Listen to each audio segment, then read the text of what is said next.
Nous examinons le vœu 196 relatif à la fermeture de la ménagerie. Donc la parole est à Danielle Simonet. Oui, mes chers collègues, à travers ce vœu, je souhaiterais que la maire de Paris demande au gouvernement la transformation progressive de la ménagerie, le zoo du Jardin des Plantes, en un lieu sans animaux, parce que les animaux seraient placés dans des structures adaptées, considérant que la ménagerie, le zoo du Jardin des Plantes, telle qu'elle existe à ce jour, ne correspond pas à la conception que la ville de Paris se fait de sa relation avec les animaux. Ce que je voudrais rajouter, c'est que bien souvent, on nous dit que la ménagerie et les zoos, finalement, ont une fonction positive pour les animaux, puisque cela permettrait de contribuer à la préservation des espèces. Je voudrais vraiment me mettre en faux par rapport à cet argument-là, car il y a à peine un tiers, en fait, des animaux dans la ménagerie qui correspondent à des espèces en voie de disparition qu'il faut préserver. Je voudrais surtout vous dire que, en vérité, les animaux de la ménagerie sont réduits à des objets pour nos loisirs. C'est comme ça que c'est pensé. Et je voudrais rappeler qu'on a pris une position très forte dans cette Assemblée. Et la France, par la suite, a pris aussi une position très forte qui était de dire qu'il faut des cirques sans animaux, parce que les animaux n'ont pas à être pris en captivité, les animaux sauvages, simplement pour notre propre plaisir, pour notre propre loisir, et qu'il faut changer ce rapport à la condition animale. Eh bien, il doit en être de même avec la ménagerie. Et je voudrais, pour terminer mon propos, vous parler de Nénette. Nénette, c'est cet orang-outan qui n'a strictement rien à faire derrière des barreaux, qui a été donc capturé et qui, depuis ses 3 ans, est en captivité. Et c'est aujourd'hui une vieille personne, parce que cela dure depuis 47 ans. Alors, à la limite, elle est quand même encore plus jeune que moi, mais pour les animaux, c'est plus âgé. Et franchement, c'est une honte. Et je voudrais terminer par cette citation. « Une chose est certaine, la place d'un orang-outan n'est pas derrière une vitre ou les barreaux d'une cage, aussi dorée soit-elle. Savoir qu'il y a quelque part des hardes d'éléphants, de buffles, de girafes, parcourant des savanes sans fin, même si je ne dois jamais les voir, me remplit d'une joie intense. » C'était Cavana dans Charlie Hebdo en 2007. Et voilà, je voudrais terminer pour remercier Paris Animaux Zoopolis pour m'avoir beaucoup appris sur ce sujet et qui mènent ce combat-là, et je souhaitais les citer. Je vous remercie. Merci beaucoup, Danielle Simonet. Je donne la parole à Christophe Najewski pour vous répondre. Oui, merci, monsieur le maire. Alors, madame Simonet, je partage avec vous le souci du bien-être animal. Et d'ailleurs, on a pu discuter de votre vœu à cette occasion très récemment. Je voudrais rappeler ici que la ménagerie, sous l'égide du Muséum d'histoire naturelle, est avant tout un haut lieu de recherche scientifique, qu'elle joue un rôle important dans la préservation de la biodiversité à travers la conservation d'espèces menacées, ce qui est une mission de service public d'ailleurs. Alors, le Muséum s'est engagé maintenant depuis plusieurs années dans un processus de réduction très importante du nombre d'animaux accueillis à la ménagerie, assorti du départ des plus gros animaux, remplacés par des espèces de petite taille, chaque fois que cela a été possible. Ainsi, la ménagerie, qui comptait en 2010 191 espèces et plus de 1500 animaux, en compte aujourd'hui 142 espèces et 504 animaux aujourd'hui, et non pas 1200 comme vous l'indiquez dans votre vœu. Donc depuis 2010, le nombre d'animaux présents sur le site a été divisé par 3, avec de nombreuses sorties d'espèces emblématiques comme les crocodiles, les antilopes ou encore, et prochainement d'ailleurs, les panthères des neiges.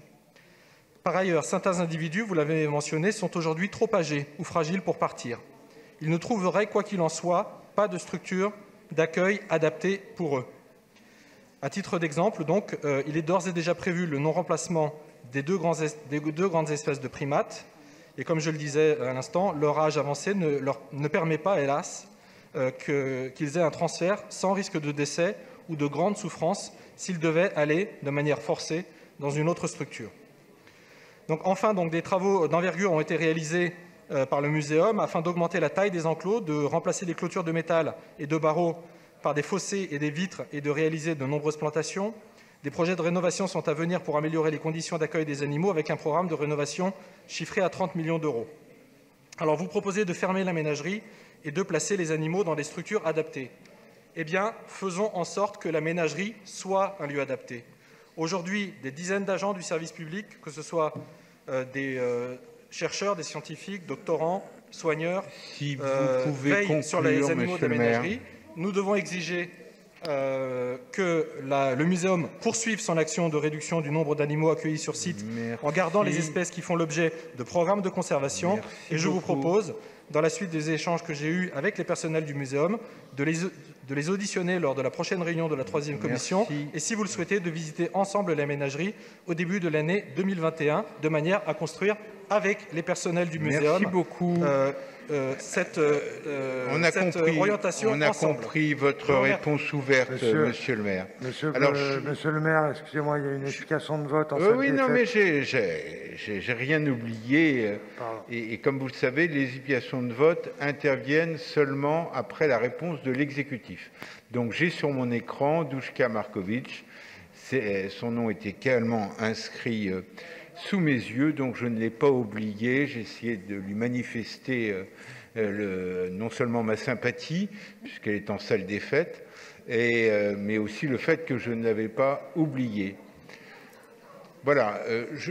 D'ailleurs, chers collègues, je vous fais remarquer, et j'ai l'adjointe à la santé en face de moi, que nous arrivons en cette fin de séance et il y a un sacré relâchement, je trouve, dans le respect des distances sanitaires, des distances physiques entre nous. Alors, en salle des fêtes, c'est très bien respecté, ça l'est quand même beaucoup moins dans l'hémicycle du Conseil de Paris. Je dis ça pas pour jouer au père Fouettard, mais simplement pour que vous preniez soin de vous. Je donne la parole à Duška Marković. Donc effectivement, Nénette, femelle orang-outan, est née en 1969 à Bornéo. À 3 ans, elle a été capturée et arrachée à son habitat naturel, une forêt, pour arriver ici, à Paris, en 1972, à la ménagerie du Jardin des Plantes. Ménagerie, c'est presque floral, c'est presque beau comme nom. Mais en fait, nous parlons d'un zoo. C'est un zoo qui a été créé en 1794, c'est-à-dire actuellement un des plus vieux zoos au monde. Je suis née en 1978 à Paris. J'ai 42 ans. Nénette a maintenant 51 ans. Cela veut dire qu'elle a passé 48 ans d'emprisonnement, 48 ans d'incarcération. Toute ma vie, toute sa vie, 48 ans dans une cage, sans jamais pouvoir sortir du béton et des grillages. Imaginez-vous enfermé dans votre appartement. Alors, un confinement de 48 ans. Je vous en prie. Nous devons mettre fin à cet enfermement inacceptable pour Nénette, mais aussi pour tous les autres animaux de la ménagerie. Nous devons trouver un lieu adapté et pourquoi pas transformer l'actuelle ménagerie en un hôpital de la faune sauvage, comme Montpellier est en train de le faire actuellement. Merci beaucoup. En changeant son zoo en hôpital. Merci. Merci. Daniel Simonet, vous maintenez votre vœu, j'imagine. Je m'en étais douté. Voilà, donc je le mets aux voix avec un avis défavorable de l'exécutif. Avis ouvert mais défavorable. Donc, qui est pour? D'accord. Qui est contre? Très bien. Qui s'abstient? Il n'est pas adopté.